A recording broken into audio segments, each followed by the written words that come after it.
Hello! Hey guys, how is it going? It's Shabir from Velo City and welcome to another Touhou Wednesday, guys. Hope you're having a great day. Welcome to the stream. Hello there, Francis. Hello there, Weege. Hello, Grim. Hello, Caro. Hello, Dash. Welcome to this stream. How's it going? Sorry for the delay, guys. I just got back from a dentist and then I had to do all my work and stuff. Blah, blah, blah, blah. Excuses. But I actually did wake up early today out of obligation. But we're here.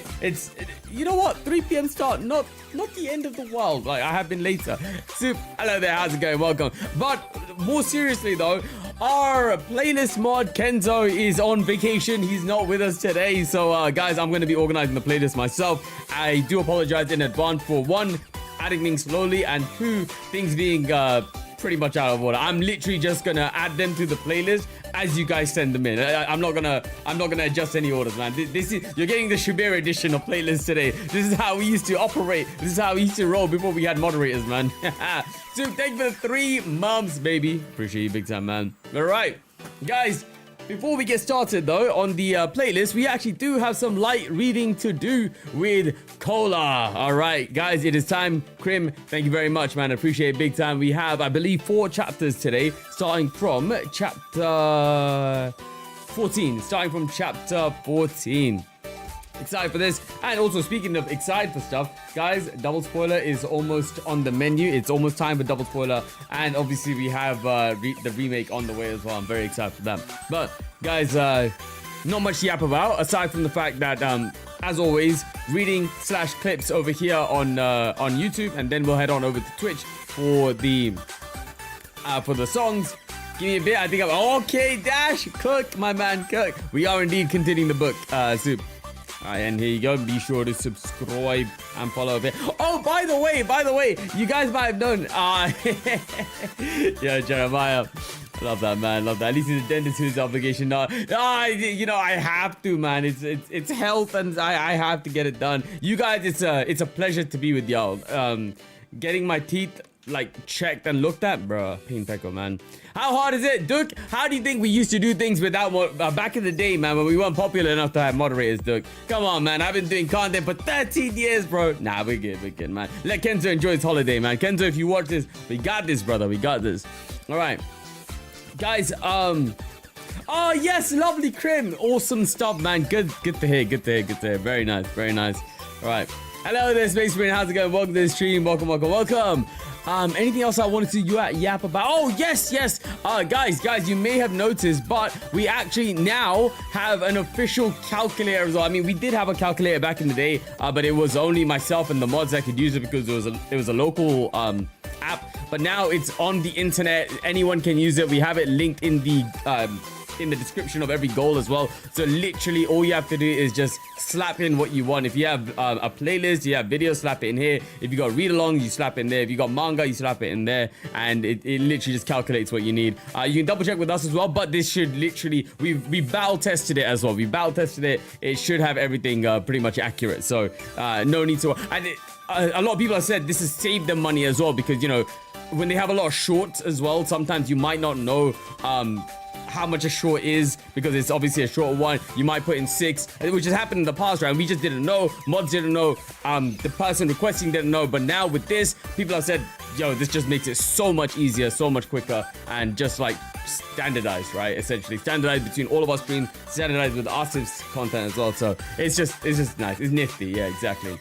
Next chapter is indeed Colorless Sakura. Yes, correct. 14 to 18 today. Right. Here we go.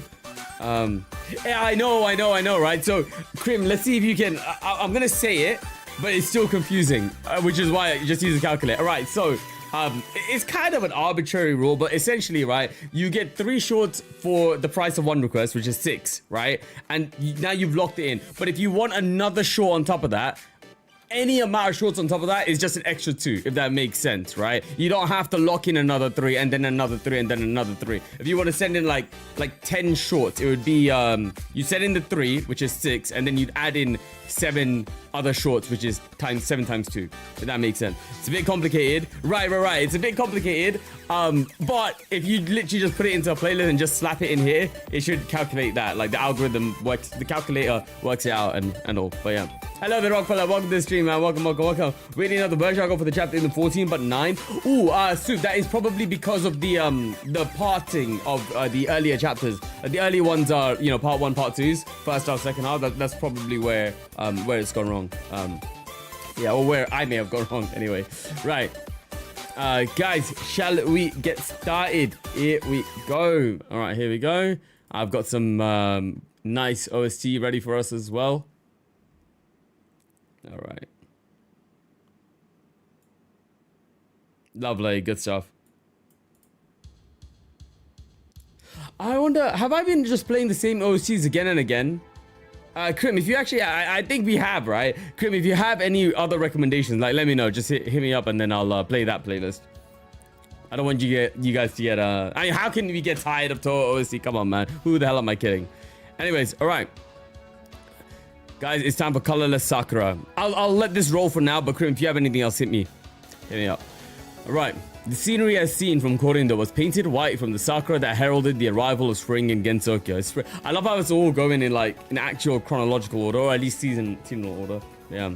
We never finished Aki's untouched score. Did you send that again to me? Okay. And during these times, visitors inviting Rinosuke for a flower viewing party came calling every day. Oh. Lost in delight amidst the charm and glamour of the splendidly blossoming cherry trees, the popular Touhou Project serialization also serving to announce the expected release of the new game, Phantasmagoria of Flower View at Summer Comiket. The landmark event in the welcoming of the new season, the Gensokyo residents can't take their eyes away from this year either. Krim, thank you very much, man. Let's just play this then, I guess. Thank you. Brand new game, guys. Guys, what number was this, by the way? What number Touhou was that? Ooh. What, do you know? Yeah, I don't have it. I guess. Oh, it was number 9. Okay. Oh, guys, I mean, well, Krim, in that case, when we actually do stop it, I'm going to send you a timestamp and then we can continue it in the next one. Yeah, that is kind of weird. Okay. Doesn't matter. Right. Colorless Sakura. As spring came closer, the snow-covered Gensokyo gradually regained its colors. Winter's whiteness was fading from the lowest reaches of the mountains, but those low reaches were once again being colored white, as if replacing the snow. Spring's whiteness, the cherry blossoms. I have a good view of the cherry blossoms from quoting those. Right. I was gonna say who's POV. Of course, it's Rinosuke's POV. If you think I would purposely go outside for a flower viewing party, then you're. Bro said, you think I'm touching grass? I don't care how hot the yokai are who invite me, bro. I ain't going. Isn't it satisfactory to see the flowers from inside my own store? I don't like noisy gatherings, and going to a flower viewing party with people I see all the time is not that pleasant. I will quietly watch the cherry blossoms alone from inside my store. Respect. I don't think there's a more elegant or rather refined way of watching flowers. The humans who go out for flower viewing parties are those poor people that live in the forest or somewhere without a great view of the scenery. They seem more like the naive kind of humans enticed by the magic of cherry blossoms. Knock. Come on, Corinne. It's flower viewing season. There's a party every day at the shrine. Oh, Marisa? There are flower petals all over your hat. Wipe them off before coming in. I left them there on purpose, said Marisa as she went outside and shook her hat.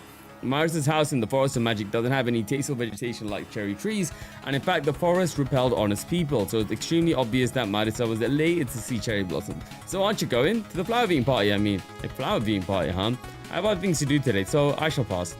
A flower viewing party with Marisa would be a fairly noisy one, and I don't like noise. But you don't look that busy to me. Well, what do you gotta do? Will it take long?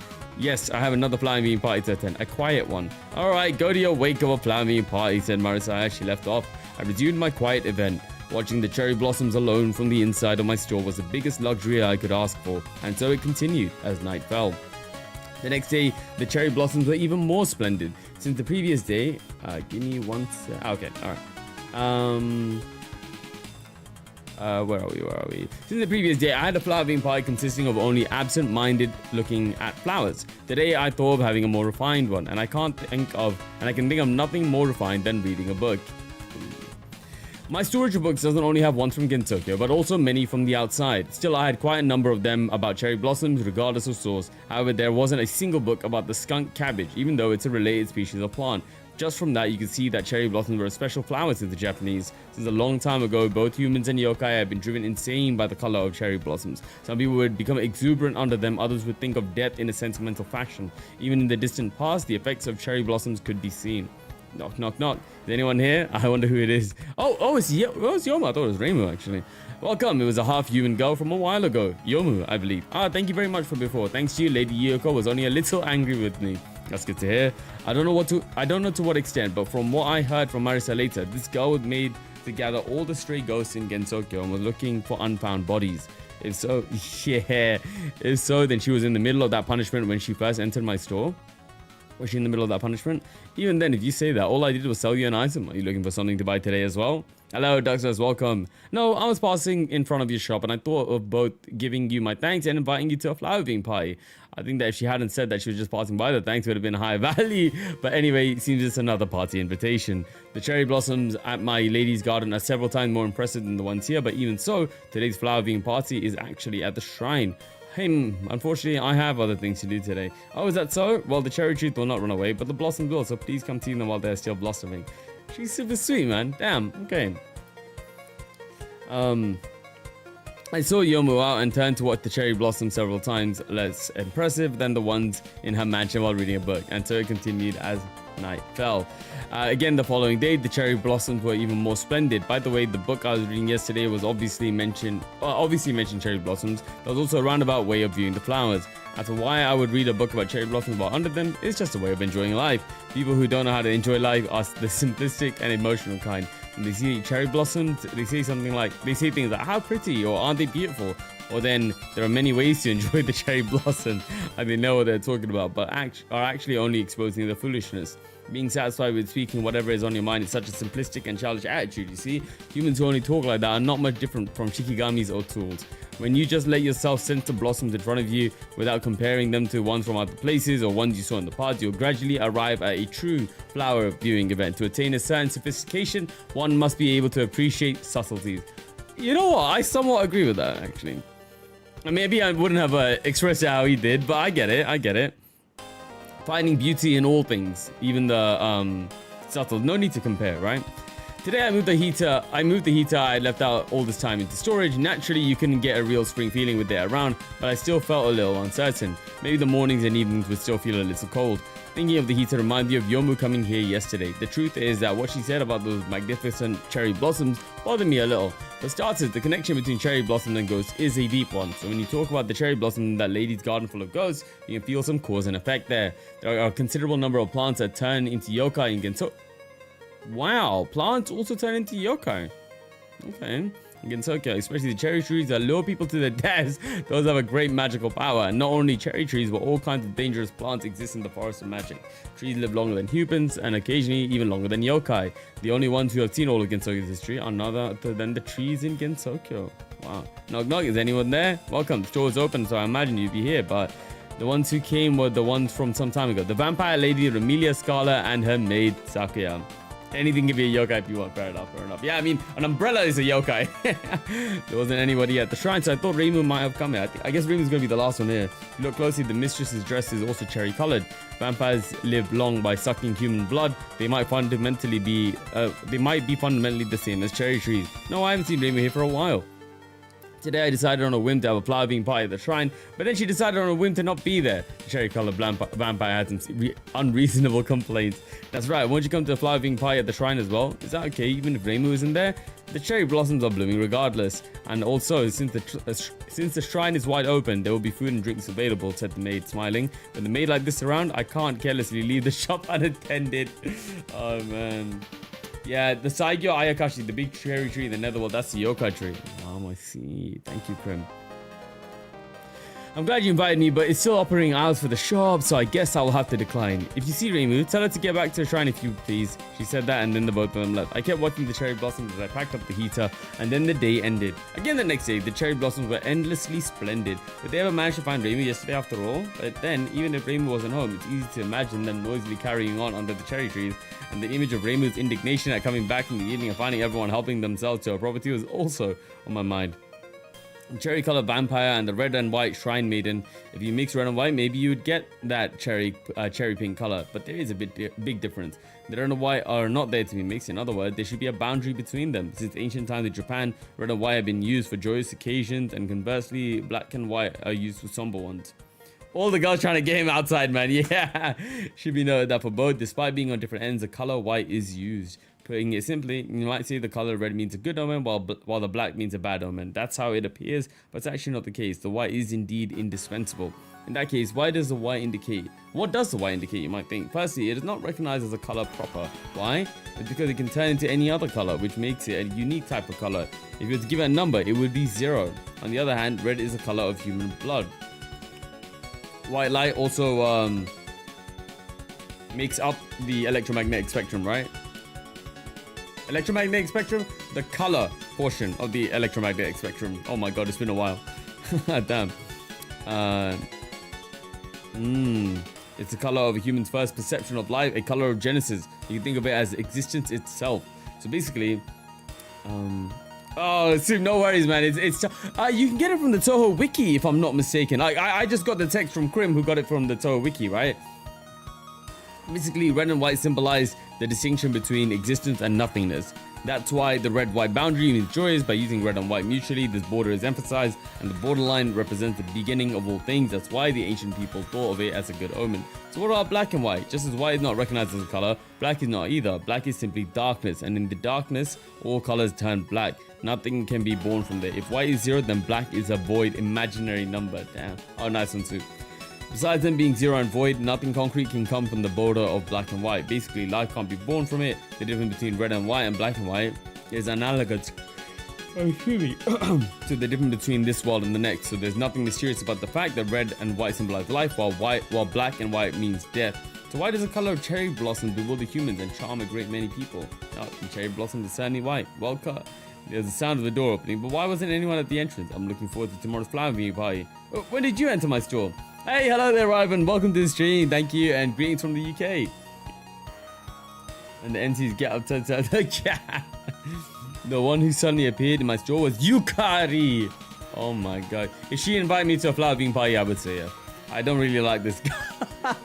The only can I not understand how she thinks, but I feel like she can see right through me. Whenever she's close by, I feel terribly uncomfortable. Fair enough. And besides, everyone around here seems to be having parties every day. Shouldn't you take a rest? Oh no, tomorrow will be the first flower viewing party. I see, so you haven't been to the shrine? I had this image of everyone around Raymond being loud fools, so I was a little surprised. Why no? I have been at the shrine every day, but tomorrow will be the first flower viewing party. It's tomorrow that the true cherry blossoms will bloom. I go if you gotta invite me, I agree. To be honest, more than like the fact that she's hot, it's I don't want to invoke her Aya, bro. Like she's the strongest yokai in Gensokyo, arguably, right? I kind of would just agree to whatever she says. She says dance, I dance, bro. I didn't really understand what she was saying, but it seemed today wasn't going to be a flower viewing day. I was thinking that if I got invited to another party today, I might as well go, but I feel I escaped from that. I guess today I'll view the flowers by myself some more while I drink tea. Today I just came to confirm the cherry blossom's whiteness. Now I'll be going to the shrine again. Under the shrine's crimson cherry blossoms. Ah, that's right, it's unrelated, but did you know that the original red and white banners as an auspicious symbol is from true Hachiman? Most people have forgotten about it. It's such an old thing. That is the correct response. With that, she left through the front door without waiting for an answer. I can't follow her line of conversation, so I can never fully understand it. I believe that in a conversation, you're supposed to be able to expect like what your partner is going to say, so that no matter how fast it goes, you can follow a logical course. Unexpected words sound the same as Buddhist prayers. Don't invoke Yukari's eye, don't invoke Yuka's eye. Hey, yo, just keep him happy, man. Keep him happy. You know what they say, happy wife, happy life, no? I had some tea and watched the cherry blossom. If you ask me, I'd say these cherry blossoms are whiter than those from other places, and maybe this wasn't only due to the variety of cherry tree. I don't know why, but up until last year they weren't so white in the first place. But by any means, I will participate in the flower viewing party tomorrow, if I get invited, that is. The next day, they were in such full bloom that they made the previous day's blossoms seem like fakes. There were such swelling white waves, it looked like they were going to drown the shop. It already seemed as if nothing but cherry blossoms existed outside the shop's windows. That's right, could it be the cherry blossoms really couldn't bloom that much? Nature is always surpassing expectations after all. Well, things like expectations are necessary for fantasy. But anyway, if you think about it calmly, aren't they blossoming a little too much? Cherry... Yeah, cause cherry flowers shouldn't last this long, even when there's no wind blowing. For some reason, for something that is supposed to be fleeting to be lasting for so long, actually makes me feel anxious. Are these cherry blossoms really going to fall? Knock knock, are you there? Welcome. Reimu. Reimu, who should have been at her shrine watching the flowers every day, came here. Reimu seemed busy around the clock with preparations and cleanup, so I was rather expecting Marisa to show up here. Lately, it seems there's always flower being parties going on. Almost every day someone comes to my house. Isn't that because the cherry blossoms at the shrines are splendid ones? I guess, strangely, I felt a certain awkwardness from her. Obviously, even Reimu might be feeling tired from the day of parties. Today, I'm borrowing the back of your shop. The back of the shop? What do you mean by borrowing? Towards the flowers, of course. That's what I'll be doing my viewing today. Oh. Of course, so she wasn't tired from continuously watching the flowers at all. Everyone told me about it. The cherry blossoms at the corridor were about to fully bloom, so I came to see them. It seemed they are already perfect. So as far as girls were concerned, the cherry blossoms up until yesterday still hadn't blossomed. Does that mean I was the only one who thought they were in full bloom and have kept lone flower viewing parties? So maybe all the recent visitors who are here to check out the state of the cherry blossoms at the back of the store. Now, I don't really like noisiness, but did you call everyone else already? No, I didn't call anyone since I was only coming to give the cherry blossoms a look. I think everyone will naturally gather here in a little while. And why is that? Because that's how it is. Was that natural for Reimu? As far as she was concerned, it was obvious for people to come to where she was. And since it was obvious, she didn't concern herself too much about it. If you say that, then I suppose this shop will soon get really noisy. But as I should close up for today, I don't think I'm going to be doing any business. Really? I thought you never did it. God damn, Reimu. That's because the people who visit the most are not customers. No, it's because there's nothing in the store that anyone wants to buy. The white cherry blossom at the back of the shop. White is a lack of color. At the same time, the basis of all colors. The 7 colors of the rainbow are all based on the color white. If you combine it with red, the color of Genesis, to form red and white, all kinds of different colors might be called forth. The fact that the flowers became white and blossomed fully at the same time that the red and white rainbow came is not a coincidence. They come by themselves and I can't get them to leave. Man. Oh man, this is all the doing of those ghastly cherry blossoms. And then when Reimu comes, people start to gather. And so while no one notices, they are being manipulated by these blossoms. The cherry flowers bloom thinking only of luring people to come gather under them. If you think of all the gathering across dozens and hundreds of years, then it seems they have a mysterious magical power despite only being plants. The cherry blossoms at the back of the store made them white to better attract people's eyes. And so they called Reimu's redness and thought of obtaining all the 7 colors of the rainbow through that red and whiteness. I'm probably the only one who noticed this scheme. This way, by manipulating humans, they may be gradually turning into yokai. If they end up acquiring enough power to hurt humans, they'll become more than what humans can handle. Just when had the trees at the back of my store become so devious. Oh well, whatever. Wanting to boisterously watch the cherry blossoms, wanting to die, wanting to gather, it's all quite natural. At any rate, the sakura having both red and white means the colors of birth. And that's a good kind of birth. It's the birth of a new season. So the blooming of cherry blossoms will really be the start of the new year. Obviously this is impossible, but I at least am in a New Year's mood. Being manipulated by cherry blossom magic isn't so bad. What's the matter? Why that happy face? Well, it's New Year, you know? You gotta be happy. You're kinda late for the New Year. By the way, do you know the reason why the red and white is for joyous occasions? Of course, then she's a shrine maiden, isn't it? Outside the window, I can see some black mixed with cherry blossoms white coming this way, but for some reason, I couldn't see this black as a bad omen. I can see some black mixed with the... Marisa? I don't know. I don't know who he's talking about. It might be, I guess it's Marisa's hat.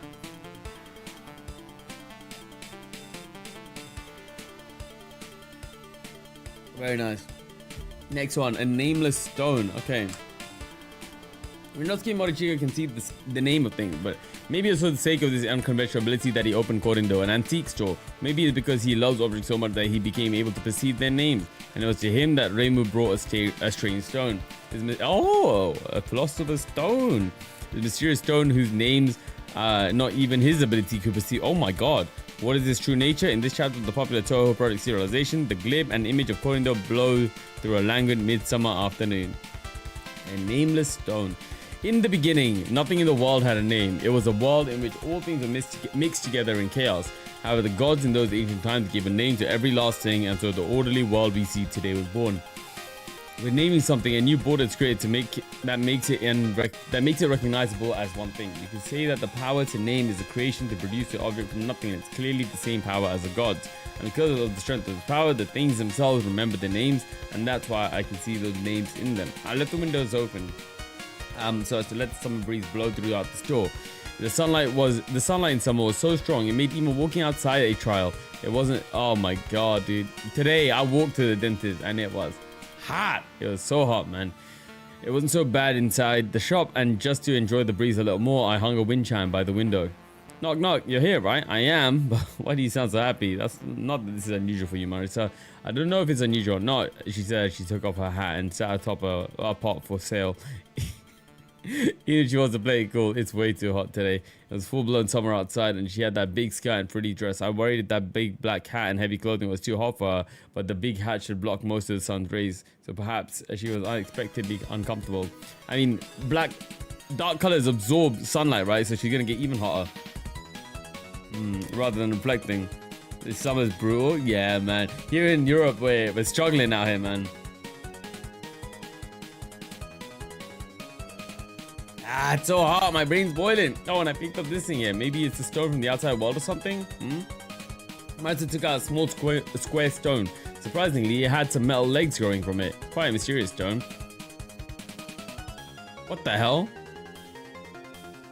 Curious to see what this ends up being. This is certainly a stone from the outside world. Okay, guys. If you haven't read it yet, any guesses? A small square stone, metal legs growing from it with no name. I'm thinking like computer chip, but that has a name, like a processor or something, right? Metal legs growing from it. I don't know. Certainly a stone from the outside world. Well, I thought there's no way a weird stone like this could be from Gentoga. Is there anything interesting about it? Marcy seemed very happy. Oh. Okay, well, oh, no, okay, so it's not this, you know, all right. This is called a semiconductor chip. It's a man-made stone in the outside world, but basically, yeah, hello there, Jax, how's it going? We got it right, guys. Basically, something they use when controlling Shikigami. Unfortunately, it doesn't have any use by itself. Oh, is that so? What's it missing? That much I don't know, only that is part of a bigger tool. Stones like this are meant to be used by putting a number of them together. By doing that, you can apparently give all kinds of commands to Shikigami. I guess one isn't enough, huh? Well, just to use as a charm for now. With that, Marisa stuck the chip to the ribbon in her hat. Yeah, agreed. Oh man, someone named their chat GPT Ran, and let me know how that goes. Having understood the identity of the stone she had bought, Marisa looked satisfied and was now reading a book. When used by people who know how to use them, semiconductor chips are said to be capable of almost anything. So even if she doesn't know a specific way of using it, maybe something capable of doing all kinds of things would be well suited for an amulet. It's on the size, no bigger than a thumb, and doesn't really get in the way, so it might be perfect for that. You know, like when you deep it, obviously I'm not a computer scientist, right? Like I don't know the ins and outs of a computer, but can you think about how insane what we're doing is? Like it is kind of like magic, is it not? I'm here with 3 screens in front of me, reading a book and reading it out to you guys from around the world. It's wild, man. Like when you really truly deep the internet, it's actually incredible, man. Like wow, man, my goodness. We trick stones into thinking. Like what, man? It's crazy, isn't it? Technology being magic, we know. Exactly, Francis, exactly, Theodore, man. It's crazy. As far as Marissa is concerned, until she knows his name, a semiconductor is just another stone.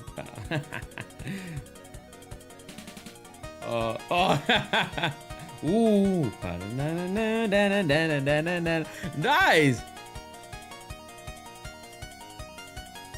So what is this version called? Oh, it's just straight up Bad Apple 2 exclamation mark. Okay.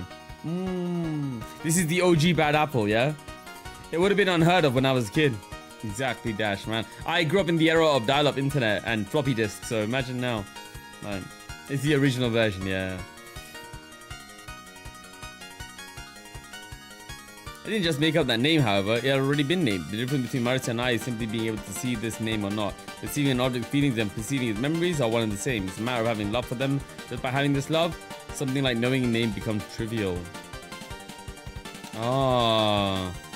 Hearing its name from me, the stone suddenly took on individuality and clearly became an amulet. Knock knock, are you here? Yep, sure am. Ah, there you are, Marissa. Wait, not you. I was asking if Mr. Renoski was here. Ah, Reimu, I am. What is it today? I have something I want you to take a look at, she said, while entering the store as if she owned it. What is it? If you want some tea there, see some tea over here. Oh my god, Dash. Yeah, exactly. Goodness. Bro, that's, I mean, how old was I? Like, wait, Dash, you reckon that was like, what, the 2000s? So in 26 years, we've come that far. That's crazy, man. That's crazy. Just imagine another 20 years from now, like where the world would be, where technology would be. It's kind of wild when you think about it that way, right? Obviously, like some aspects of technology might like plateau, but other stuff is gonna skyrocket, I guess. Nothing ever happened. But I will say, like, the aspects of technology that I'm interested in, like memory and so. I mean, obviously, I need memory for my my computers and stuff, right? Storage, memory, and all that. Like, it's become cheaper. It's become better. Oh, I don't want to say cheaper because right now everything is skyrocketing in price because of you know, all the companies buying RAM and memory for AI. But yeah, I digress. That's a different story entirely. Late 90s and 2000s. Yeah. Oh my god. Remember memory cards? PS1 memory cards. Oh, dude. Crazy, man. Crazy. Now I'm running like 8 terabytes of SSD in my workstation upstairs, bro. Freaking crazy. Another stone. So Remy brought some stone from the outside world or something. Not that I think of finding a stone is such a great joy, though. If you were to make a tool out of stone, it could only be something like a paperweight or a flint stone. Pretty big, but isn't it just a normal stone? Said Marisa. Look closely. Let me see. Oh, this is? Alright, let's see what this is. Yeah. The stone she handed me had the shape of a pot. Ooh. Dash, thank you very much. Alright, let me see how easy it is for me to add. I mean, to be honest, I'm just gonna add it and leave it in there, Dash, if it's okay. I'm not really gonna organize the location of it.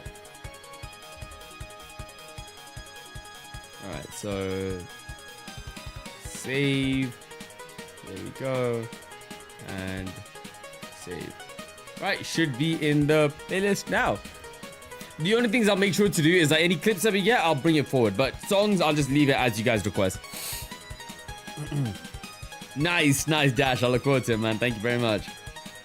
Alright, let's see what this is. The stone she handed me had the shape of a part of an animal's backbone. So this wasn't a stone, but a bone. That in itself wasn't strange, but its huge size was. It was a piece of a backbone as big as one's hand, almost too big. This is some kind of bone, isn't it? They call it a fossil, right? Like Stegosaurus, like that spine part of it thing. Don't even know what kind of fossil it is. The stone indeed does look like a fossil. A fossilized bone, huh? An animal big enough for the bone would have been huge, right? Like bigger than corn though. But were there animals big as that long ago? So what kind of animal did this bone come from? So Marisa also thinks this is a fossil from a dead animal. Originally, fossils were not things buried in the ground. A fossil is what the people who dug them called them afterwards. So to think that there was an animal this big long ago is a huge misunderstanding. I can't just let that pass without teaching them why fossilized bones look like they belong to animals and possibly big by today's standards. Raymond Marisa, it seems like you both have a great misunderstanding. No matter the strength of summer sun, it is dark inside the store, and even though the store is crammed with merchandise, the ventilation isn't bad. Kentucky is a mountainous region, so the wind basically never stops blowing. That way, even in summer, it feels comfortable inside the shop. The summer wind rang the chime hung on the window. It was also making some recording the mysterious merchandise rattle, so the wind chime sound was drowned out. I thought if the wind continued disturbing my wares like this, some of them might soon end up damaged, but since they weren't likely to be sold, since I get a steady arrival of new goods, I didn't mind it too much. Of course, the really valuable items are all kept safe elsewhere. What kind of misunderstanding? Anyone would think this is a bone no matter how they looked at it. Oh, this is indeed a bone, but it's not a fossil, you see. But it seems to have turned to stone. A fossil is a stone or petrified bone named after the animal it originally belonged to. It only becomes a fossil after the name of its animal is known. Until then, it has no name and is not particularly distinct from any other stone.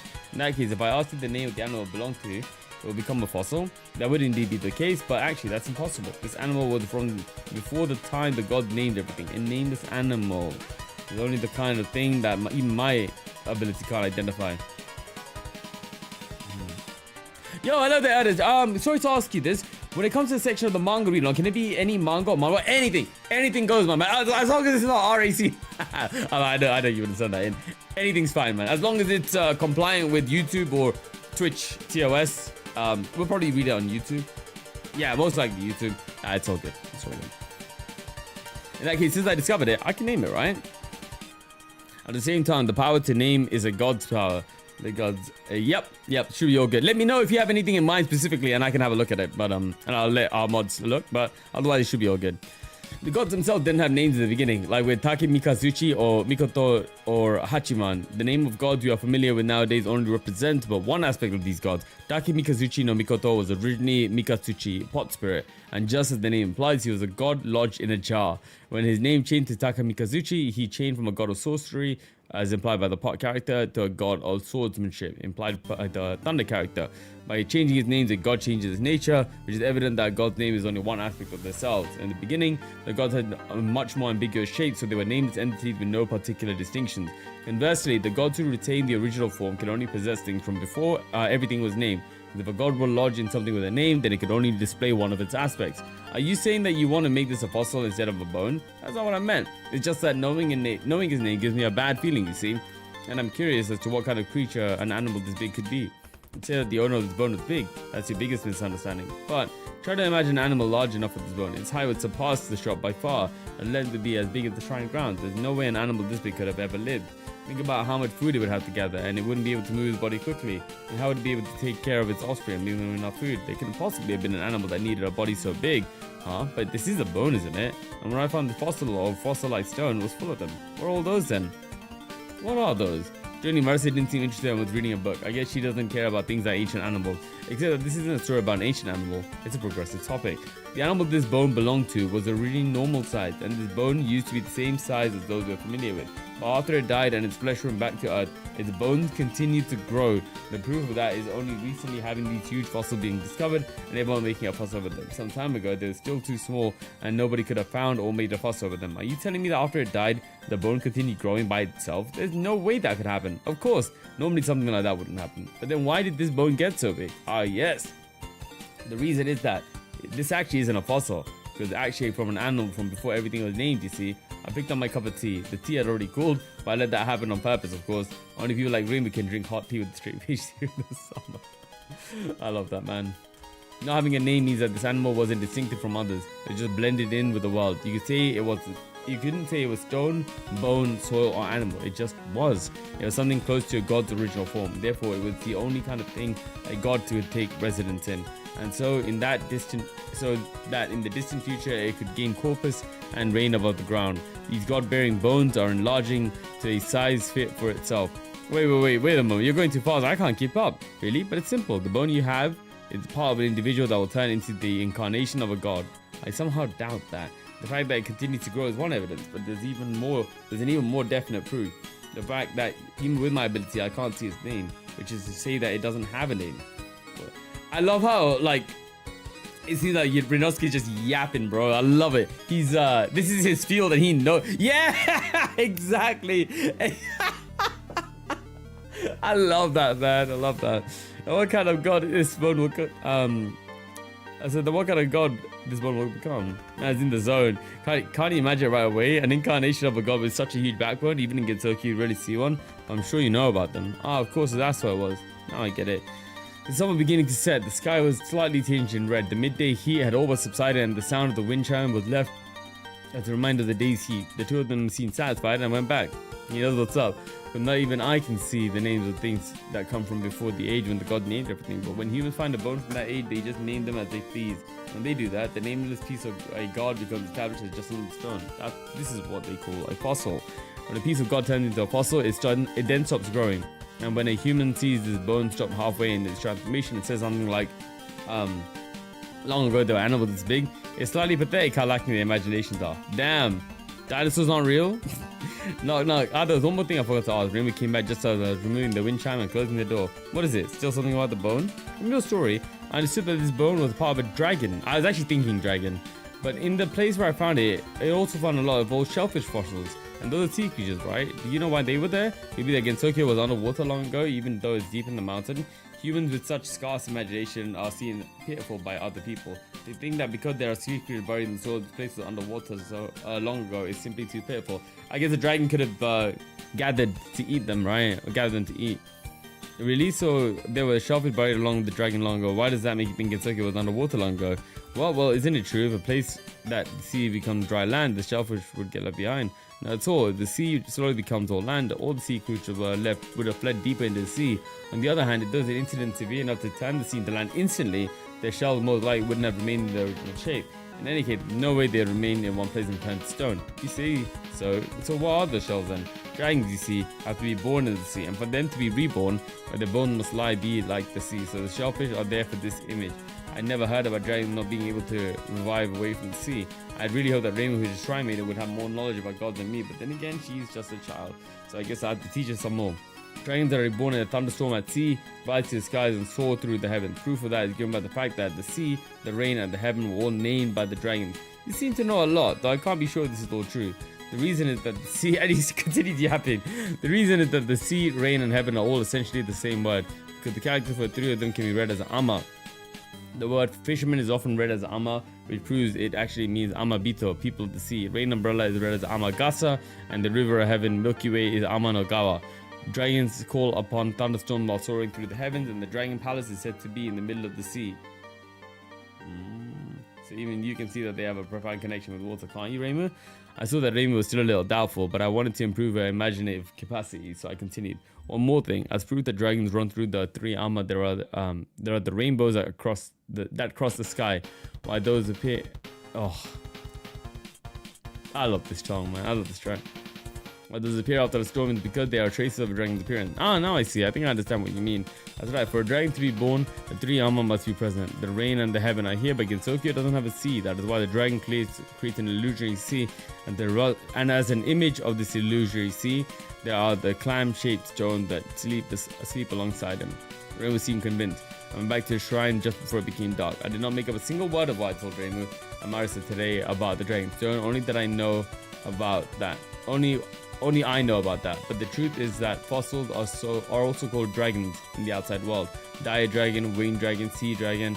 There are many names now. I believe what I know is considered common knowledge outside of Gensokyo. By the way, in Gensokyo, when a fossil of an animal is transforming into a dragon, the god, those bones are not fossils, but living bones. The reason why it happens is because ancient animals in Gensokyo are not named, and in not being named, it means that their bones refuse to turn into fossils and keep growing. I cannot give a name to something from before the age when everything was named. As for things that even my ability can't see the names of, I don't delve too deep into the memory about them. This would be the same as borrowing the power of the gods without permission, and I can't see that as anything but horsiness. I have never heard Rinosuke yap that much, man. I respect it. Bro knew his things and he just went all in. Alright, guys, I'll be right back. Yeah, let me pause this. I'll roll my BGM and I'll be right back. Let me just go stretch my legs a bit. BRB.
Woo! All right, I am back. Thank you for waiting for me, guys. I appreciate it big time. Okay. Oh, excuse me. All right, here we go. Let's continue.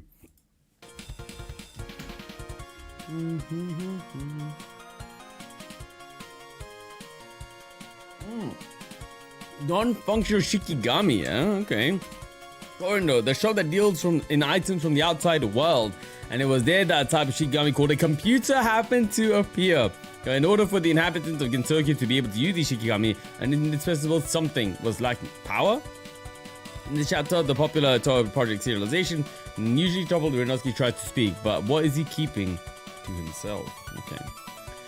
Not that I was expecting any kind of response from it, but I was dusting the keyboard I had for sale. The keyboard was part of an item called a computer, and the most I could say about it was that it was a tool with almost too many buttons. I always liked to keep my merchandise clean, but these keyboards were particularly difficult to maintain, as they would soon be covered in dust. They definitely weren't made in a shape that is convenient for people. Among the merchandise, the rate of arrivals of computers, which to say the number of them that were recovering in Tokyo, was quite high, as there were few who wanted one. They are quite problematic. On top of that, they are big, so they take up a great deal of space. As of late, I'm not even picking up the ones I find unless their shape attracts my eye. Computers are tools that behave according to orders from their masters. You could say that they are the outside world's Shikigami, but their strange and complicated construction, as well as their uninteresting appearance, speaks volumes about the culture of the outside. In Gintoki, a Shikigami's appearance is an immortal matter. There could be a fox or a cat or many other kinds of interesting forms, which is only to be expected when the Shikigami already had the original form before becoming Shikigami and became one after being given the necessary abilities. Of course, the tool facet of a Shikigami is its most important part, but for a Shikigami to look like a mere tool would simply be missing the point. I guess that in the outside world they only care about the content and not the appearance, but isn't that a little too impersonal?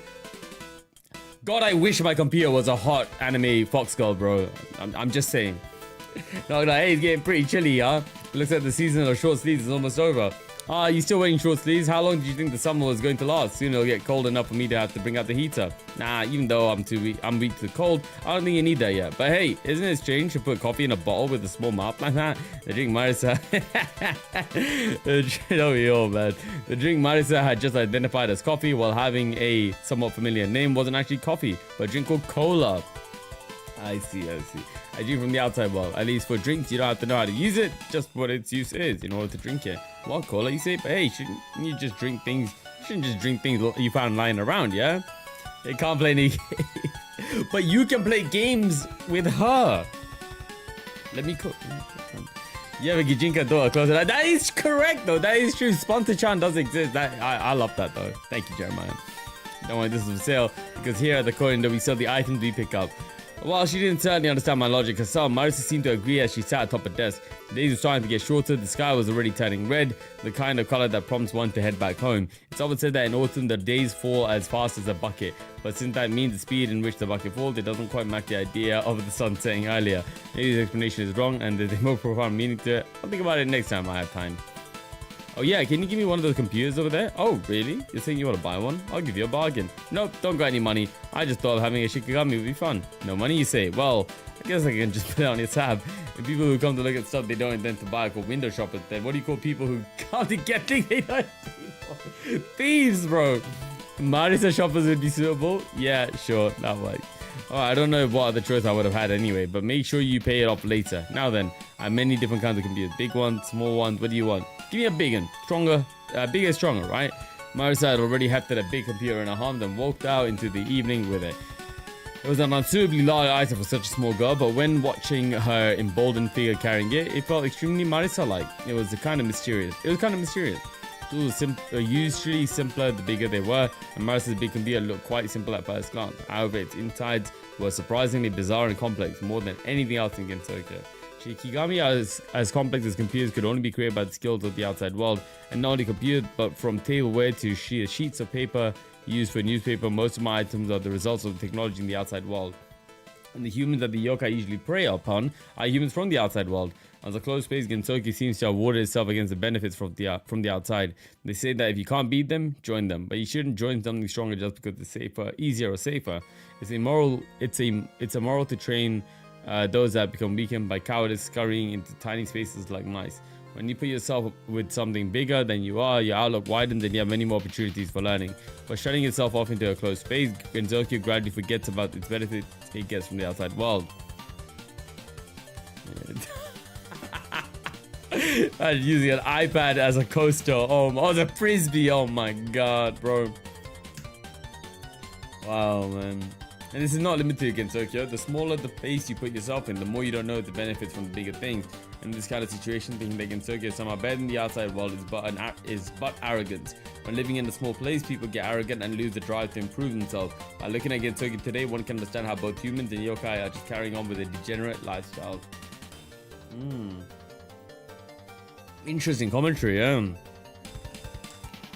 Me, I think that for the sake of my search for knowledge, I would like to go to the outside world someday. In other words, I want to join those I can't beat. I dream of improving myself and putting my knowledge to good use. The computers I've been collecting lately, among their various functions, seem to specialize in transmission of information. Also, my abilities help. You wouldn't think that the square box is a Shikigami capable of moving on its own, but once it moves, it's said to be able to gather information at an incredible speed. However, this is something I find difficult to imagine. If one were to make a Shikigami that collected information, it should be in the shape of a Tengu, even if it were just a fake. That way it would not only be a fascinating computer, but one would certainly possess the ability to gather information. But that was the universal way of thinking in Tokyo. Before going to sleep, I took a look at the empty cola bottle. This cola leaves a bit of an acrid taste in your mouth, but the bottle shape is certainly pleasant to look at. Maybe it's a drink very suited to Gensokyo. If the outside world Shikigami had interesting appearances like this, they would sell a lot more at my shop. He likes the hourglass shape of the cola, bro. And so I spent the evening thinking of these things. Like, Mr. Renoski, are you there? Yes, I am. I just heard from Marisa. So you've been reduced to surviving by eating what you pick up now. Even without computer, news travel surprisingly fast in Gensokyo. It was just yesterday, but it had already reached Reimu. However, this information had already changed to something different. I wonder if information gathered by computer also gets changed. Like, eating what I pick up? All I did was drink some cola. Cola? I don't really know what that is, but it's something you picked up, right? You shouldn't just drink things you're not familiar with. Reimu was holding the empty bottle, the cola bottle, with a suspicious look on her face. And on the inside, it was just a dark liquor, but on the outside, the bottle was made in such interesting shape that you couldn't ignore it. I could sense a great wisdom in this. I wonder if the people who created computers and the people who created cola were the same. What? So yesterday, Marisa was really happy about getting a computer. She got it from this store, right? If she took one, you should have at least told me too. An Aisha computer would be sold out. Exactly. Actually, I sold her that. She didn't just take it away. I sold her that. She didn't take it away. I don't think anything will happen just because she has one. I recently realized that the Shikigami are a little different from the Shikigami that we know. Can't you tell just by looking? Well, I suppose you certainly can, but rather than just that, they are different in concept. What we usually call Shikigami is a spirit made into a tool by creating a pattern. In other words, they are created by turning fantasy into reality. That's why you see so many with one pattern in mind. However, I can't really see these computers as having a spirit on their own. They were tools from the beginning. I imagine them more as a tool made into a spirit by creating a pattern. In other words, they are created by turning reality into fantasy.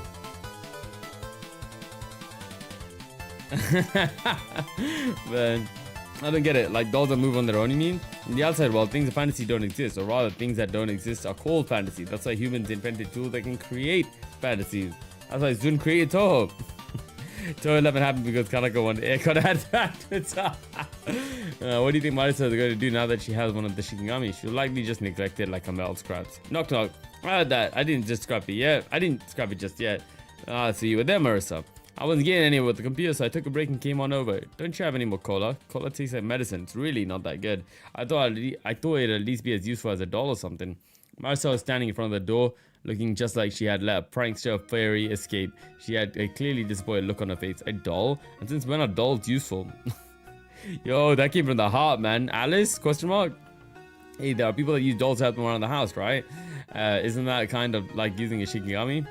What do you say? You can possibly make a doll realize what they're doing. You know, Marisa once again has a misconception. She made a dubious face as she sat on top of my merchandise. Rainbow was very Rainbow-like, fiddling with one of her small computers without asking. She seemed a little afraid that it would start moving when she touched it. So you say that moving dolls are similar to Shikigami, right? That might be possible, but the dolls in Tokyo right now are not Shikigami worthy. I don't even know what Shikigami are supposed to be in the first place. Ain't they like familiars or something? Familiars and dolls have their similarities, and familiars and Shikigami also have similarities, but dolls and Shikigamis are very different things. Okay, so what? I've seen them move and work just like they've been told, you know?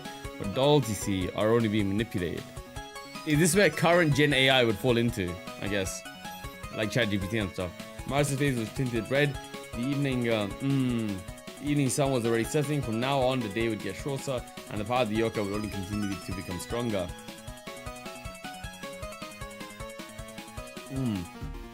Yesterday, I spent some time thinking about the autumn days falling like a bucket.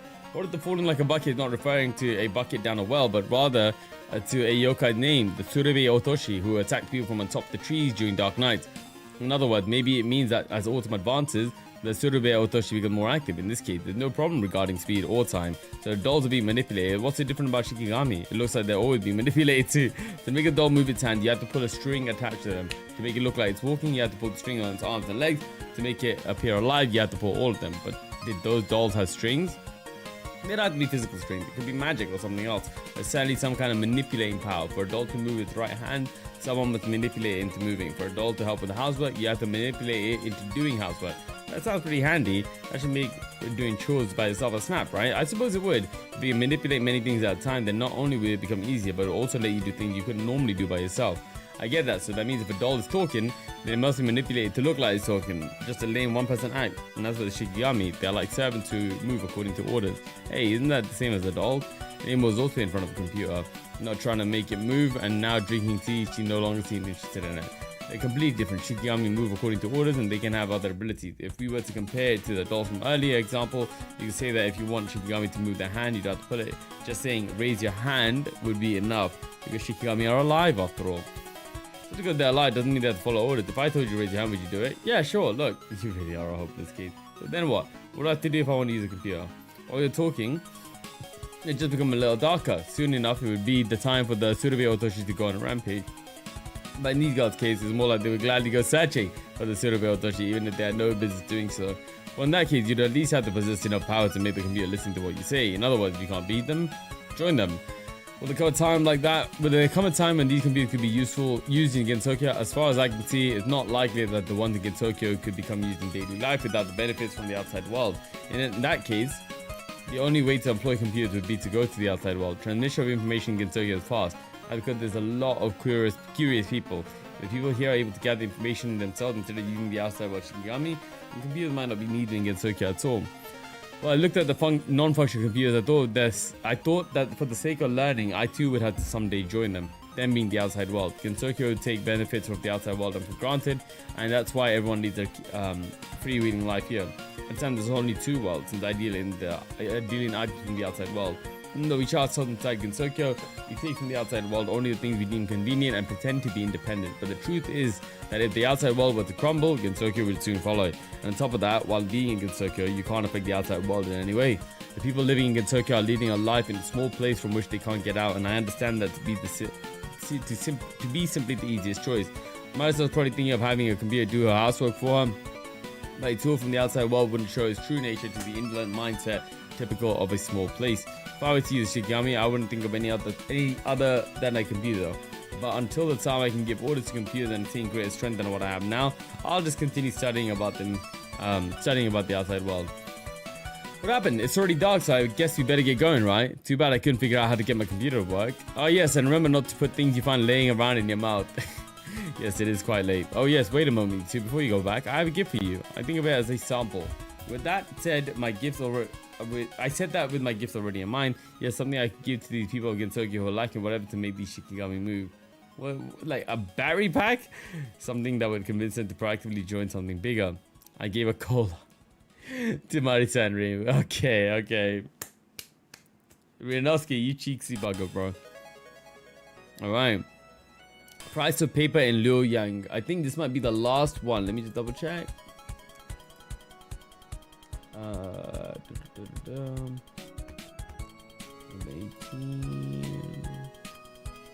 Oh no, last two. This is 17. This is 17. Yeah. So we got two more left. Yeah. The Tengu newspaper competition had reached an unprecedented climax. Nice. And as a result of that, the interior of Korindo was now overflowing with newsprint. But why the sudden increase? The reason behind it was deeply influenced by the balance between Gensokyo and the outside world. Winter was approaching Gensokyo. Amidst the newspaper leaves fluttering down like snow, Rinosuke tells a tale about paper. Truth is built on the price of paper in Luoyang. Truth is built upon information, just like a tower that is built upon sand. Extra editions that were constantly being released for whatever reason fluttered around in Gensokyo's wind. An irresponsible news article permeated everyone's conversation. The articles ranged from old news to recent news, from facts everyone knew to ones of questionable truth. Most of the truths we know are built upon information. When an event takes place, we usually don't have the chance to witness it with our own eyes. With luck, we can at most conjecture about it through the information that the event creates. And what we call truth is built upon this uncertain base of information. Most truths are not only built on uncertain bases, they are also fleeting and fragile. The truth is, in fact, easily changed by information. If one is to create information, then one must keep in mind that this information will change reality. There is no such thing as information that conveys only but the truth. Truth itself is the ultimate illusion, an illusion that doesn't even exist in Gensokyo. And there are a lot of newspapers being scattered around that didn't seem to understand that. That's because there was a Tengu news tournament going on until recently. This tournament is not a new event, but this year there was an unprecedented climax, and at the same time the Tengu newspapers seemed to permeate every corner of academia in Gensokyo. But the sudden question remains of why this news competition that has happened every year has suddenly increased in activity. I can think of two reasons for this. One is that the recent incident aftermath provides a plethora of article material, and the other one, that I believe it has a more direct relation, is that the supply of paper has seen a sudden increase as prices dropped accordingly. If the availability of paper increases, it matters of course that the number of newspapers will increase too, and similarly the fact that paper has become more easily available is something I'm very grateful for. Knock knock, honestly, when you release all these extras every day, then nothing extra about them. Yes, but they'll still be a bother if you bring them inside my shop. Nemo had a sheaf of newspaper prints, all of them extras in our hands. We are not a garbage collection establishment, and there is no way that those newspapers could be considered articles to be sold.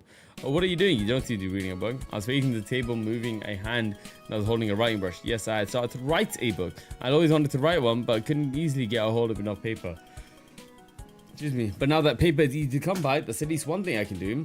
I was thinking of writing about everyday happenings, like a journal, but what would it be useful for? Because the authenticity of these newspapers is somewhat questionable, so I was thinking of writing facts as closely as possible to the truth. That's still not truth. When you write down the truth, it's not the truth anymore. That's why it's impossible to write down the truth. Don't you know why there isn't any historical history in Gensokyo? Because every day is peaceful. The things that remain as history are things that were good for a few people and bad for a lot.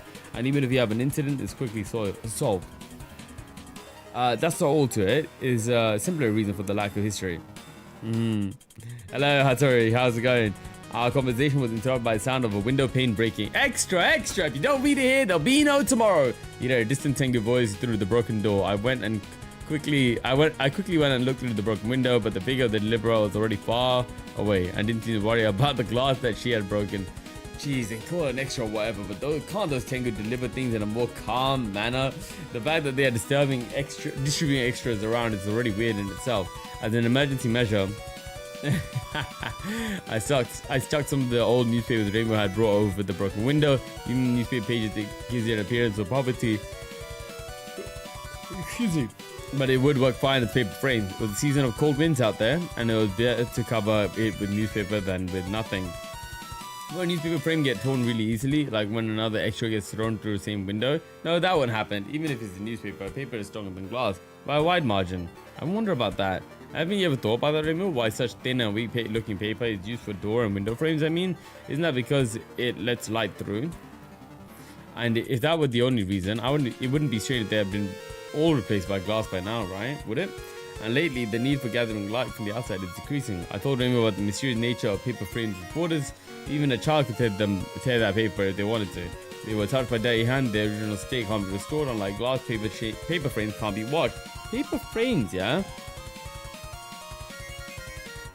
Oh, interesting. Okay. Because they were like that, if they were torn or dirty, someone would definitely be to blame. Children were rowdy around them, would get scolded. The ones who would touch them with dirty hands would be stopped.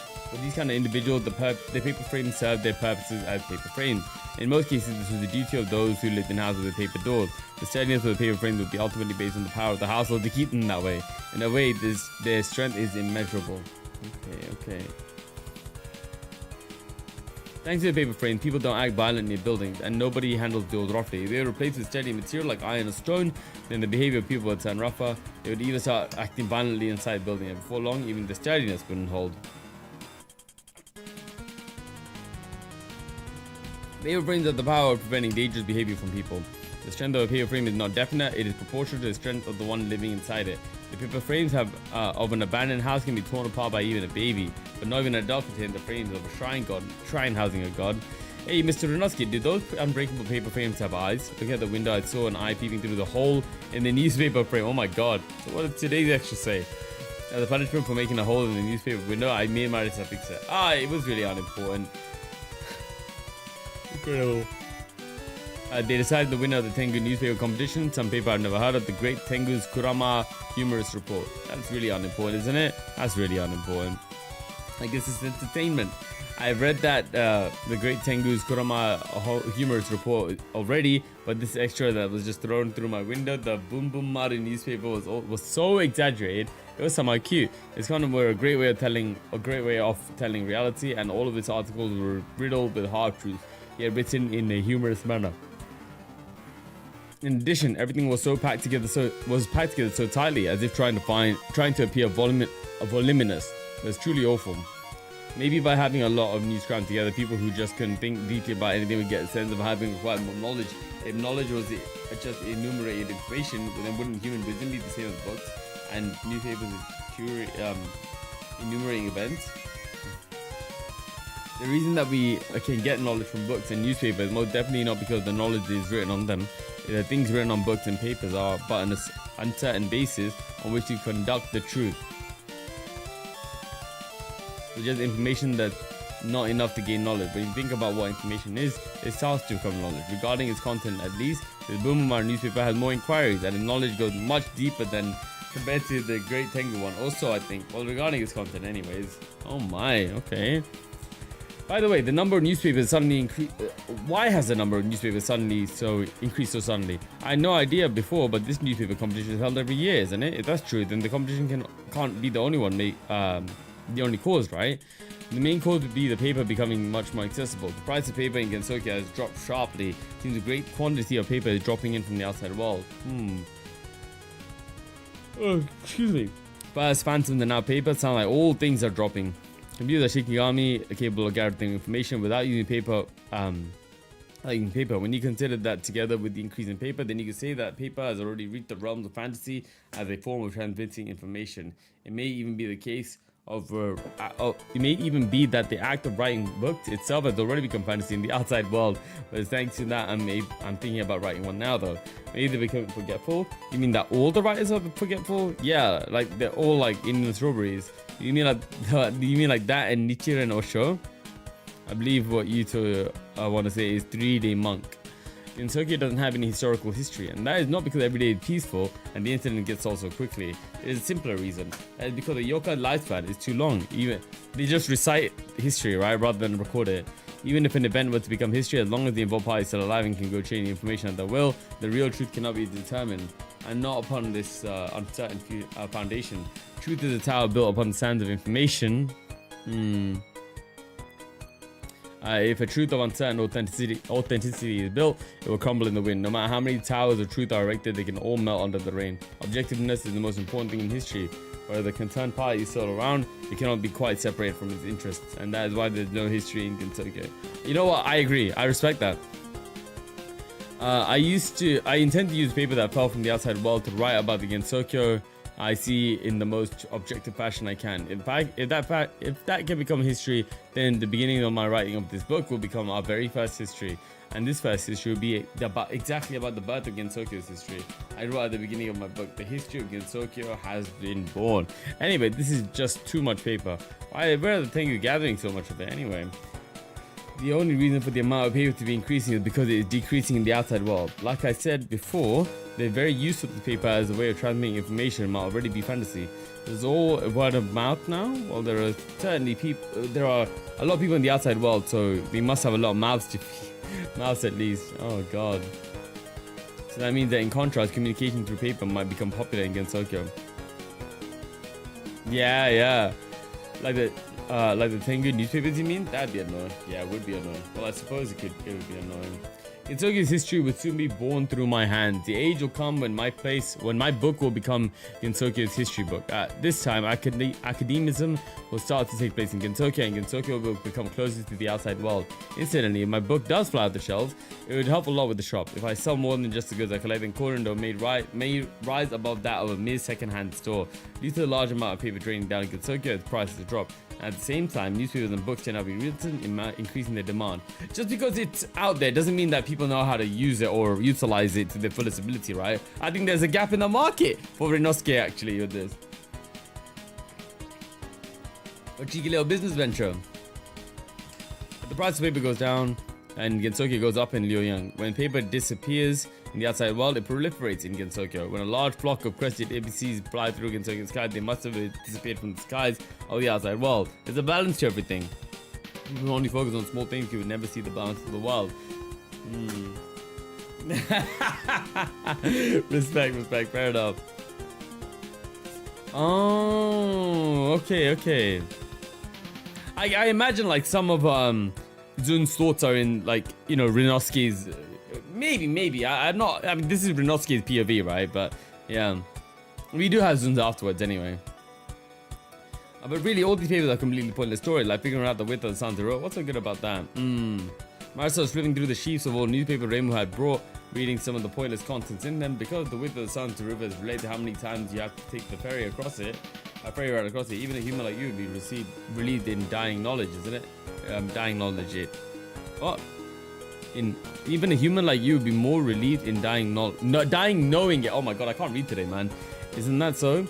It'd be boring if it takes too long, so maybe I can just bring someone along with the trip. Excuse me. It seems like you realize yourself that the Santa River will be wide when you cross it, Marissa. Better wide than narrow. No, it's not. The width of the river depends on your relationship with others. And the number of friends good enough to lend you money is small. It will be wide. If you go taking things away from my store on your own, it'll be so wide you won't be able to be ferried all the way across, you know? That's why it's good for it to be wide. If it's so wide, can I take stuff on the school with me? Just doesn't learn. Even though the newspaper was full of unimportant content, the girls could use it to get their heads working and acquire some knowledge. Knowledge is something you think about yourself, compare it to your existing ideas and apply it to your own situation. It's not something that's written somewhere. You have to pick it up. You have to pick up what's written and think about it for knowledge to first appear. While it's thankful that there are newspapers and books that gather a lot of information happening, they don't really gather knowledge. Your knowledge won't increase by seeing, reading, memorizing, writing, or speaking. Hello, Ninja. Welcome. I think it's a mistake to declare a newspaper like the Great Tengu one that promotes these things the winner. Judging the merits of a newspaper only by the number of subscribers is dangerous. Couldn't they see that this would just increase the number of humans and yokai that misunderstand knowledge? Next time I meet a Tengu, I'll be sure to mention it. Anyways, the Tengu newspaper competition is over now, right? That means the number of unimportant extras will finally go down. That's right. And they were delivering extras with such regularity that it was a shame. It was the same as having a subscription. Well, I do have subscriptions, and even so, I still got extra delivered to me. I'd be glad if they only did that when there's an extra with the big news that relates to me. But there'll be another newspaper competition next year, right? And with them being so quick to think and act, the Tengu might soon be starting up for next year. Marisa's line was interrupted by another extra tearing through the paper frame. The two of them looked at it with surprised expression. When I thought of having to fix paper frames all throughout the year, I started to feel a little dizzy. Ah, not the paper frames, man. Alright. Who is this? Oh, is that the rocket? Oh, shoot. Yes? Sakuya? Okay, well, we'll see. Thanks to the light reflected from the snow, I made entrance. No, wait, are we on the moon? I don't know what I'm looking at here, actually. Thanks to the... it is Sake and Remy. Okay. Bro, the art style looks so different, man. Oh my god. But there is the rocket, though. Thanks to the light reflected from the snow. Yeah, right. I made entry in my diaries on a winter evening. The maid of the Scarlet Devil Mansion, Sake Azuyoi, is the current visitor of Korindo. Her order was a talisman that protects weak points. Great luck needed to cope with lunar magic. This is the online version of the publication of a project from the Touhou series. This evening, simple human ideas about the sinister and auspicious will be turned upside down. Moon and Kappa. Okay. So, snow seen through the window grabs the insanity of the moon, and blackness worn by the dark is absorbed through the pen into papers. By the day I read books, at the night I write the day's events in a book. It's seriously enough. After I started keeping a journal, I started to notice even the most trivial event. I noticed that the real meaning behind writing a journal is not to remember every day's happenings in order to reflect on the past, but to raise one's sensitivity so as to not overlook even the trivial changes. I like that a lot. People usually take in an incredible amount of information in living, and while the information that doesn't hold interest to them just flows past, what is interesting is detected by the antennas and stored. Keeping a journal can help to amplify the sensitivity to its extreme limits. You could say it is the same effect as using a valve amplifier. Now that I've started writing a diary and my sensitivity is raised to its maximum, I probably won't overlook even the most trivial things. He's locked in, man. He's got a new skill acquired. Knock, knock, knock. There's a sound at the store's entrance. Just could it be this late at night? Relying on the lights gathered by the snow on the window, I went to the front door. It had been some time since I closed the shop, and the interior was freezing cold. Are you open? Standing there was the maid that served the vampire. For someone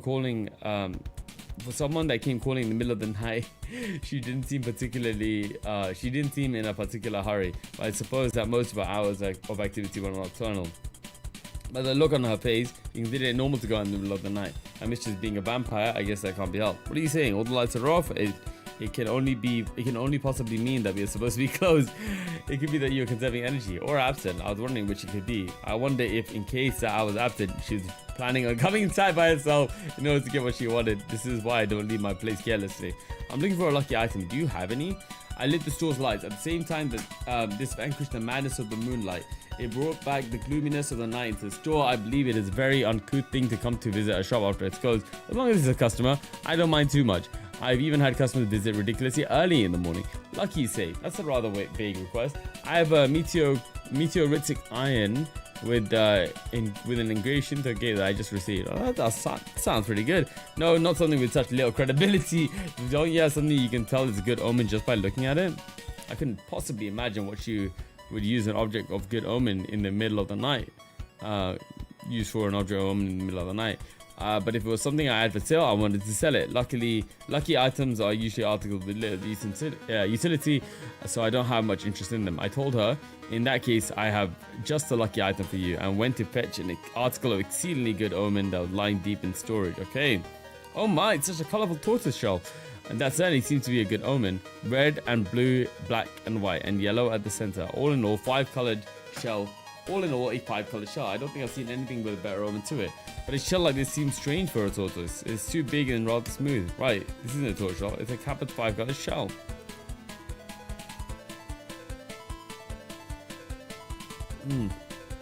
Okay. A kappa, you say? Where did the kappa live again? The kappa are living in the mountains. You might all have never set foot around there, but there are a lot of yokai living in that area. But the shell is not recent. It's from more than 1,000, probably from 1,300 years ago, I suppose. In any case, it's quite old. It is rather old. Since I'd rather not receive complaints after the sale, I will advise you beforehand that while I was told it was a kappa shell, I can't ascertain absolutely that it is. Even so, a 5-colored shell is the best lucky charm one could have. I spoke truthfully about the credibility of it being from a kappa, and so the maid's face expressed a little doubt. Seeing her expression, I changed the subject. By the way, why is it that you want a lucky item? And this late at night on top of that? That's because it seems to be a need of a lot of luck for a great magic spell to be successful. The rocket, man. It's all coming together. Let's see. Her story was a rather bizarre one. A few days ago, the Scarlet Devil Mansion, where this girl Saki Izayoi worked at, was celebrating Setsubun. A vampire chasing away Oni would be a strange event, but these kind of mysterious events were frequent at the Scarlet Devil Mansion, so there wasn't all that out of place. Just when celebration was ending, there was an incident with the moon. I suppose you don't know about it. He might not, Natsuki might not, but we do. I read about it in the... he does. Bunmaru news some days later. It's seen that on the night of the Setsubun, a terrible disaster split the moon into pieces, and the moon crumbled without a sound. Wait, what the heck? And was restored without a sound. And considering the time it took place, it was just few that actually witnessed it. But what is the relation between the moon incident and a lucky item? My mistress was surprised to see fragmented moon and once again said, this time we will go to the moon. By this time, she means that she had previously made a sudden decision to go to the moon. She wanted to perform some magic spell that would take her to the moon, a spell that apparently named Project Apollo, but apparently she didn't have the necessary ingredients and spell failed. Project Apollo is an extremely difficult and complicated magic spell from the outside world. I borrowed several cribwise dealing the spell's procedure, and in the procedure many of the ingredients and tools seem to be those of the highest level magic. In addition, many of the ingredients and tools are of no understandable use. Even gathering each item piecemeal would be extremely hard. That's why I believe there's not a single magician in Tokyo capable of performing it. The mistress and magician friend said, I have enough of the ingredient, but for the magic of the highest level to succeed, fortune of the highest order is needed, and so she ordered me to bring the luckiest item in all of Gensokyo. Alright. How unfortunate. The performing of a spell consists of 6 elements. Those are the caster's ability, the temperament of the soul, the substance of the ingredient, the tools, the space in which it takes, and time during which it is performed, and finally fortune. Of these, fortune carries the most strength, and as long as you have fortune on your side, it can cover for all the other elements. On the other hand, if there's no fortune, even the simplest magic might fail. What is this RPG mechanics, man? The other elements seem to be almost complete with only fortune remaining. You need something extra lucky, something as common as the 4-leaf clover or bamboo flowers. So I was wondering if something more unusual, or nothing as common. So I was wondering if something more unusual would be acceptable. I don't think unusual things and lucky things are the same thing, but maybe that's accepted. That's the accepted idea at Scarlet Devil Mansion. If unusual means lucky, then rather than a kappa's 5-colored shell, some Tsuchinoko sake might be better. However, I had a feeling that this would be my best chance to sell this kappa shell. I couldn't possibly let the chance escape. This 5-colored shell is not only unusual, it's in fact it's perfect for you, what you need. Lucky items must have a history of as being lucky. So I spoke at great lengths of why this item was not only lucky, but why it was ideal for her. I went to sit I went to sit on the chair beside the heater, having decided to continue the conversation while sitting. I offered her a chair, but she said I'm used to standing without moving from her upright posture. Being the only one seated, I pointed to the shell she was holding and began to explain. The colors of red, white, blue, black, and yellow represent everything in nature. The directions of east, west, south, north, and center. The seasons of spring, summer, autumn, winter, and Setsubun. Oh, excuse me. The 5 elements of fire, water, wood, metal, and earth. In short, these 5 colors represent everything in our world. Those can even cover space, time, and substance necessary for magic. Besides, the tortoise is considered to be a good omen among good omen since long ago for being an animal that carries the world on its back. All the colors of nature represented are a tortoise is the greatest sign of good omen an item could be. It's often said that tortoises are capable of living 10,000 years. Of course, those wouldn't be normal tortoises, but ones that have shells such as that. Oh my god, man. But didn't you say that this shell was from a kappa rather than a tortoise? Do kappa live 10,000 years as well? And that's why this item is perfect for you. Kappa are often related to the Chinese river yokai called the Kahaku, but this is not correct. This is the first time I've heard of such though. Yeah. Kahaku are gods that live in major rivers, so I can't help but think that putting Kahaku and Kappa together is flattering the Kappa a little too much. That's right, Kappa even wasn't Tengus. That's because there's a yokai with a familiar name in a country in the outside world. To think they're the same creature is unreasonable. And as far as wording goes, it's only natural to use the same character, Ka, for the creatures who live there. I believe the Kappa are creatures who change to become more like us. So what, turtles first and then becoming like us? Interesting. The water kettle on top of the heater started to whistle. As I brewed some tea, the chilled shop finally started regaining some appearance of vitality. I wondered if the maid wouldn't take it on herself to brew the tea. Since it should be a habit, but apparently she wouldn't do that at other people's houses, which is also fair without permission, right? This is a proof that she was a proper maid. If you think about it, there might be people who prepare tea and clean up things at other people's houses, but that's rather insensible. When you come to other people's house, like the maid, you're always the visitor. That's why even if you offer to help, you're just giving trouble to the host. You should just be insensible to their good intentions.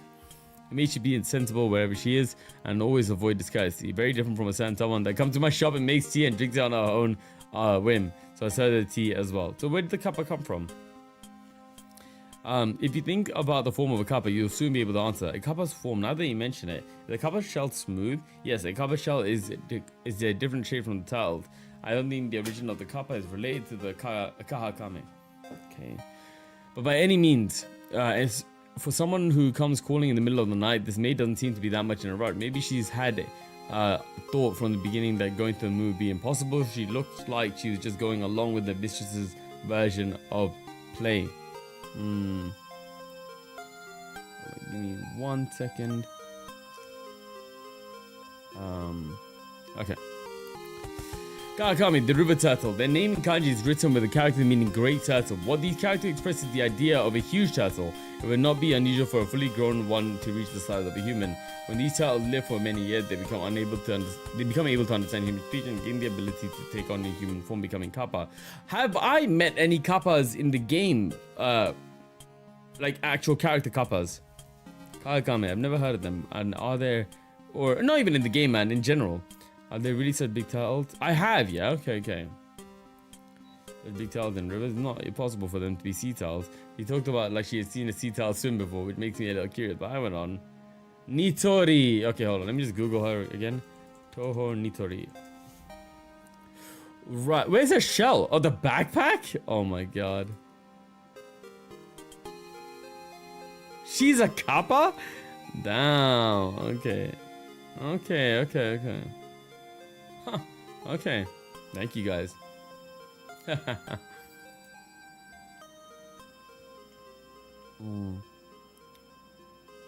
Why you try remembering? There certainly are really big ones who live in the rivers and ponds instead of the sea. Try thinking about a kappa's image again, looking at the shell. Does it remind you of a round and smooth? Does it? Yeah, the tortoise shell. I see. Now that I understand what you meant, my item is indeed just what I was looking for. But even so, my mistress is definitely going to say something like, I have nothing to do with water creatures. Oh, I see. Okay. The maid seemed to reach a conclusion and returned to the mansion with a 5-colored shell under her arm. After paying, of course. And without helping to tidy up anything, she's indeed a proper maid. I cleaned up after both of us and once again closed the store. But thinking about her last words, I noticed that she not only had all the knowledge of a maid, but was an exceptionally fast thinker. She is Shikigami. Sakia Shikigami. As soon as she perceived the true nature of kappa, she must have simulated in her head how it would be possible to explain it while showing it to a lady. To explain why it is a lucky charm, she would have to mention what it was for. She would have to mention what it was said of that shell, but she was already predicting, not explaining about the kappa's true form. The real form of the kappa are the great turtles. Tortoises don't live in the sea, but in rivers and ponds and can get incredibly big. In other words, soft shell turtles. If these turtles live for too long, they gain supernatural abilities and become kappa. Okay. The mistress would see going to the moon while carrying a turtle by itself a little contradictory and unlikely defeating the whole purpose. And so not seeing how she is related to aquatic creatures, the maid wouldn't tell the mistress the shell is related to turtles. The moon and the turtle, two things that look similar but indeed very different. However, the turtle is one that we can touch and that brings good luck. The moon is ominous and untouchable. That being the case, if I were to choose which is better, I wouldn't even have to say that it would be the turtle. Rather than looking at something isn't ominous, it would be better to look at something close and fortunate.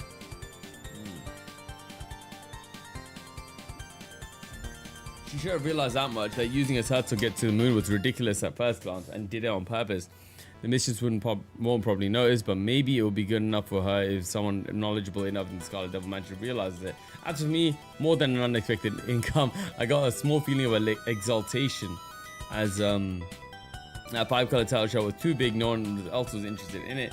Did he just swindle her, man?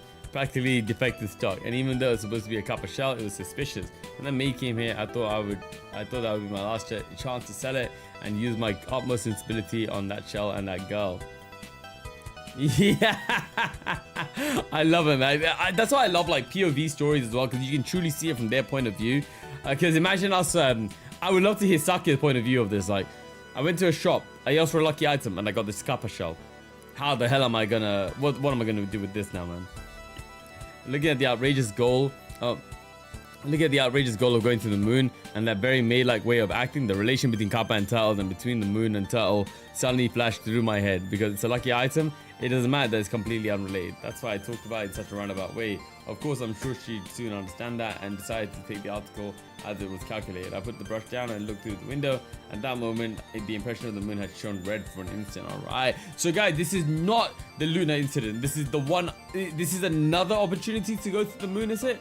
Because it said that Rumelia was already on the moon, but Rumelia was only at the moon once, right? It was Yukari and the Oni, and Yukari and the other yokai that went to the moon first up ages ago. But yeah, wow, okay. Wow.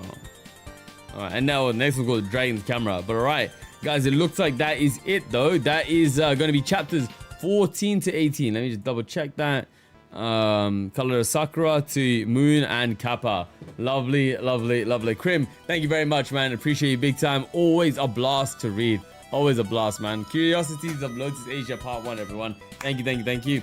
And man, I'm loving, you mentioned it last time as well, right? But Rinosuke is such a unique character in which we can get his perspective of, one, the outside world of, because where he is, and two, his interactions are just great, man. They're very good with the girls, bro. Thank you for listening to me read. I appreciate it big time. All right, guys. It looks like we don't actually have any clips today, so we'll go right on into the Twitch section for the music. Very, very excited for it. Just let me know if I'm missing any songs or missing any of your requests, because I'm adding it manually myself. I got you. Thank you, Jeremiah. So yeah, just let me know if I miss any requests. But all right, guys, this is gonna be Shabir from Velo City. As soon as we finish this, it'll be game time. That's perfect, isn't it? It works out. He's a unique character because he's a guy. Also true. All right, guys, I'll see you on Twitch in a bit. Shabir in Velo City. Catch you in a few minutes. Peace. Otsu Bella, everyone. Bye bye. Otsu.